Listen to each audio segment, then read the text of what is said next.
السلام علیکم ویئرز، میں ہوں بلال اور آپ دیکھ رہے ہیں بیز انفارمیٹیو ٹی وی۔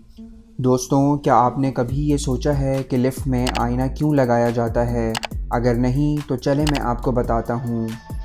دوستوں، ماضی میں دن بدن عمارتوں کی بلندی میں اضافے کے ساتھ ساتھ سیڑھیوں کا استعمال بھی مشکل ہو گیا تھا۔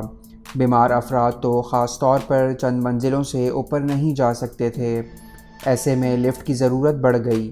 انسان کی زندگی کو آسان بنانے والی بہترین ایجادات میں لفٹ بھی شامل ہے۔ انجینئرز نے لفٹ کے ساتھ بہت سے تجربات کیے، جس کی وجہ سے یہ وقت کے ساتھ ساتھ بہتر ہوتی رہی ہے۔ لفٹ میں آئینہ نصب کرنا بھی انجینئرز کی ایک حکمت عملی ہے۔ لفٹ میں آئینے کو میک اپ چیک کرنے یا سیلفی لینے کے لیے نہیں لگایا گیا۔ اس میں آئینے کی تنصیب کی کہانی کچھ مختلف ہے۔ جب لفٹ ایجاد ہوئی تھی تو اس میں آئینے نہیں تھے۔ ایسے میں لفٹ میں کھڑے افراد خلاؤں میں تکتے رہتے یا بے حس و حرکت کھڑے رہتے۔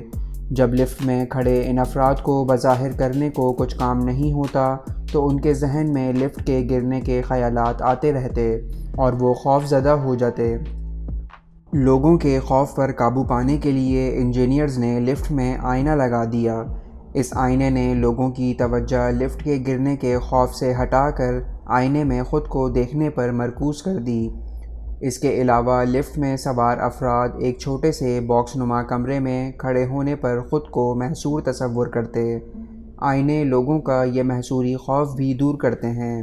آئینے لفٹ میں ایک ایسا عکس بناتے ہیں کہ جس سے لفٹ کافی چوڑی لگتی ہے۔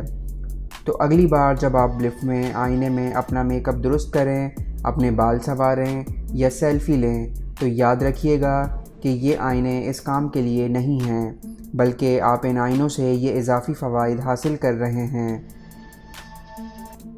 امید ہے آپ کو لفٹ میں لگے ان آئینوں کی حقیقت سمجھ آ گئی ہوگی۔